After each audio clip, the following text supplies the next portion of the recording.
Hi YouTubers, it's Rochelle coming to you with a long overdue video. A lot of health issues, COVID, the list goes on, so I won't bore you with the details.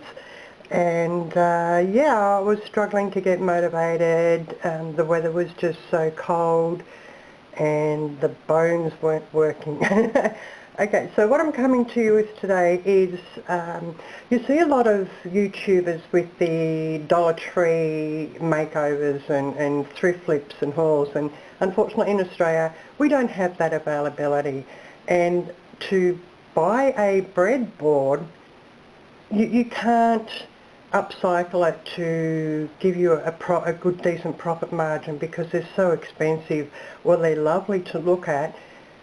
I decided, because I have my own workshop, my timber and machinery, I decided to create my own cutting boards. And you can do the charcuterie boards, you know, the beautiful round platter boards. So it's just picking your materials, but then we've got stains, we've got faux wood grains, we have a variety of different things that we can complement a ordinary just piece of timber. Now, where I get my timbers from are from old cabinets I pulled down. A lot of them are very old, so they're vintage or antique materials that I've been using. So I'll get onto it without further ado. I'll show you the process of basically what I use. Okay, better not make sure I get splinters. Okay, so this is where I've actually cut out. Now, you could have everything square, cut this off, put the piece on there, cut it out exactly the same, and yet it seems to be off centre. So I have not figured that one out yet, and I'm pretty good at measuring. So just draw a line there. Now you can make them longer or shorter. I've made some little mini ones for little wall decor. So that's the second stage. The first stage, back to front here, this is just a bit of pine shelf. Now it does have a trim on it, so I put that through my mini table saw and cut the trim off. And or scroll saw, or if you've got a circular saw or a table saw. And so that's got that honey colour, what, 70s, 80s things. So that will become like that when it's sanded. So you just, any bit of timber, see if you can have a look at the timber grain there.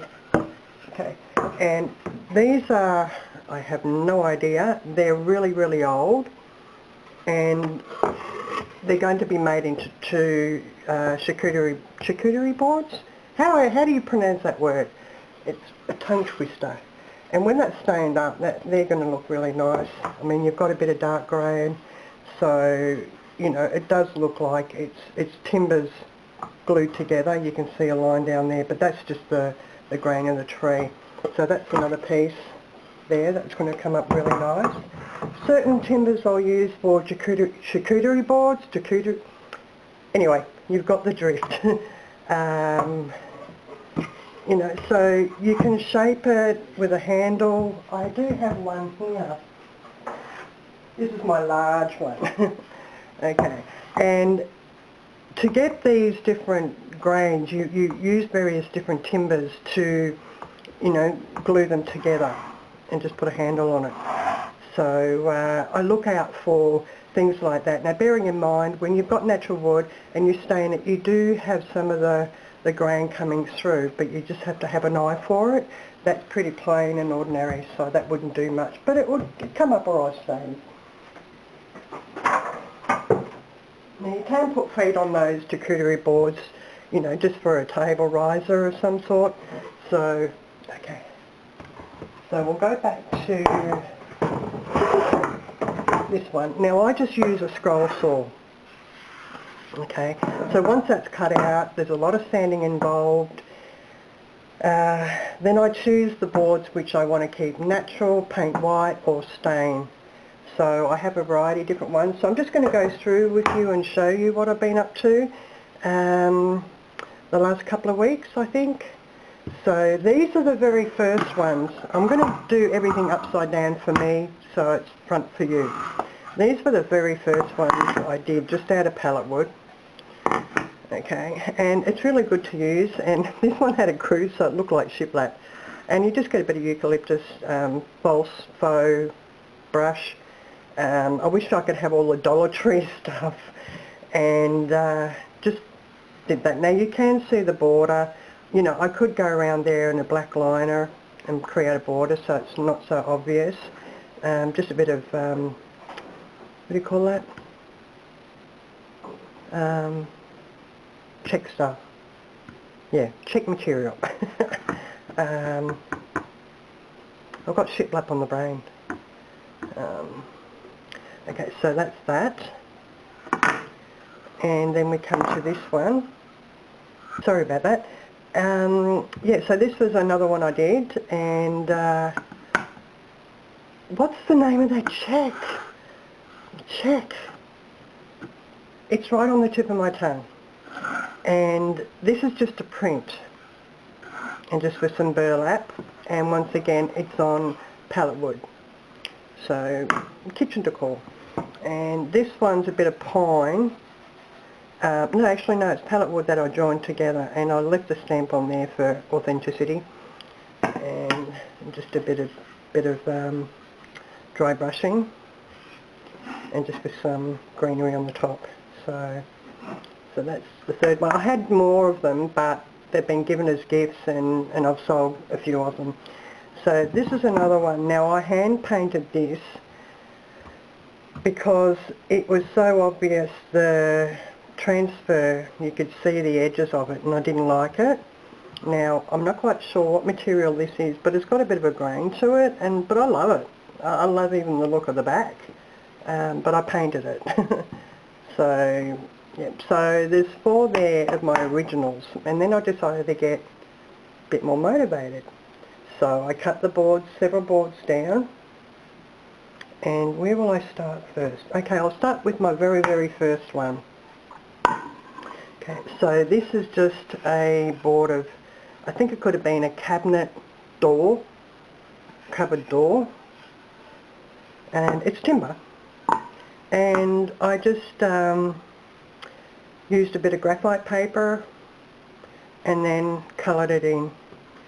So that's just a simple, plain, ordinary, grateful, thankful and blessed. And I just thought it was cute. So, okay. Then we go on to this one. Now I decided to do a border around it. There's that check material, buffalo check, that's it. Okay, and I drew this one as well. Okay, the same technique, I just used a bit of carbon paper and then used a fine liner, and then just a buffalo check with the thing. And I decided to do the edges black because I just thought it would make it a bit more finished. So you can actually see that hasn't been sanded thoroughly. I have a friend who does my sanding for me because my hands get sore and tired. So that's another one. So that's there. And then I love this one. Okay, once again, I actually drew this. So I didn't do any carbon paper. I do have nice handwriting when I'm in the mood and when I'm steady. So yeah, so I thought that was quite cute. Milk and cream. I may need to just correct a few of them. Just go over it with it again. I used a toothpick and white paint to do things like that. So I just thought it's finished, you know, with the, I don't know if I'm in frame, I've got the camera down low. So that's those 3. And I thought it was okay. I didn't want to ruin it because I liked it just how it was without the border. Okay. Then we go on to the white. Now, I'll show you these. Now, I'd love you to put a comment down in the comment box if you can see the edges. Now, this is where I'm having to learn different techniques. You can't see this one as much, but you can see that. Now, it just depends on the edging, but I can, you know, sort of disguise that quite a bit. So, and I'll show you this technique. We don't have wax paper. I don't have IOD transfers, which I would love. And talking about IOD transfers, if there's anybody out there who has any spare IOD transfers that they don't want, don't need, I'm willing to pay for postage to get it from America to Australia.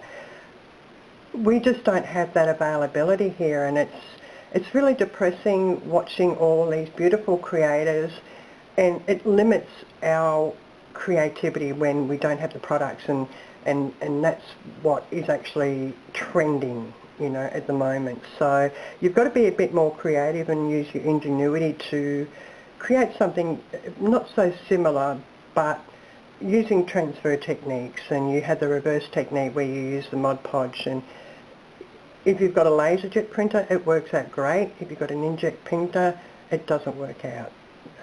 So if there's anybody who is familiar with the transferring techniques and what they've used in Australia, please comment down below, because I'd be very interested. So that's the white. Now I'll show you how I get the transfers. Now we have baking paper, I don't know what else you call it, greaseproof paper, and I just print on it. Now I just adhere one of these on a printer paper, just with the two-sided, and you just got to make sure that you have some down here, across there, and one in the middle, so it doesn't crinkle up in your printer and get clog your printer up. So I just put that down there, and I just use quick stick glue stick. Now the reason why I do that is because it leaves no creases, it leaves no air bubbles or anything else like that, and it's flat and smooth, and I love it. Now you can sand it back to give it a bit more rustic effect. Whoops, sorry about that, which I did with this one. So now I will show you the technique of this one day. I did do an upload, but it, once again, when you're on camera, okay, I didn't glue the middle down or sticky the middle down, and it jammed my printer up, and it took me hours to get all the bit of pieces of this out. And I have an eco printer, which is really affordable and economical, and it's an Epson, and I'd love to get another Epson, so I'll do a review on that and let you know why I prefer it. I've had probably about 6 printers in my 12 years. I would never go past an Epson Eco Tank. They are just amazing. So there we go, we've got that one there. So that's on the white with the black lining. So we have more here, and this is a different sort of timber, and as you can see, I'll take these off them. Okay, so what I'm planning to do is I've got a scan and cut, so I'm going to do a vinyl cut and put that on there. And because I don't think I can draw a chicken. I can do the garland and the writing, but that I don't know how to. Yeah, I would just mess it up, and I want it to be clean lined. And this one, which is what I drew, and so I'm going to be doing that actually in, I've got black there, but I'm doing it, oh yeah, that's right, I'm doing it in black on that. So those are going to have black transfers, or decals as they call them. Okay, so I've just got to sand that. So you're just neatening it up on the back, it just needs to be sanded, so that usually is the last process. Okay, and this one is a bit longer, so if you can see it that way. And I love the wood, you know, it's a nice grain. I've just got to sand that back. So I'll be doing something like that in the decal. And, you know, I can put the buffalo check along there, move it up, put a belly band buffalo check. So there's lots of different ways you can do it. You know, you've got Pinterest there for inspiration. So I love this type of wood, and I have no idea where it came from, what it was. It was just something that I had in my wood shed. Now, when I first did these boards, you can see, it just didn't work out. I tried to do the chalk and it was just all smudgy, so, but this was the colour of the front. And then when I started the back, I thought, oh, I like that better. So they're the fronts of the boards now, and I'll be doing some white decals on there. So if you can imagine that in white against the stain. Now this is Jacobine, and Jacobine stain is in America. To try and get the similar stains out here, but I happened to come across a site where I ordered Jacobine, and this is what the colour is, and I will not go past the colour. It is beautiful. So it has a nice smell to it too, actually. So that's it for me. I'll be doing also table risers. I'm just going to give you a sneak peek of, oh yeah, and I did one that colour. A sneak peek of, okay, so this is printed on the baking paper. That's just a bit of board, and that gets transferred on there. I do have one that I have completed, and I've got feet on the bottom, so they're called, you know, like kitchen table risers. So that's what I'm going to be doing next project. So press that bell notification button. I don't have all the bells and whistles and the signs saying subscribe. I'm just voicing it out. And yeah, please follow my channel. I used to do junk journaling, but I've gone back to my passion and my love of woodcraft. I do a variety of different things. I create candle holders out of bedposts, you know, those turned colonial bedposts. I do wooden lanterns, mini rolling pins, tea trays. So it's just all kitchen decor, and you can do it affordably for nothing, cheap. And you know, you can access scrap materials from timber yards or cabinet makers. So if you've got a cabinet maker or a builder, hang on to them. So that's it for me. Take care, and thank you for watching, and God bless. Stay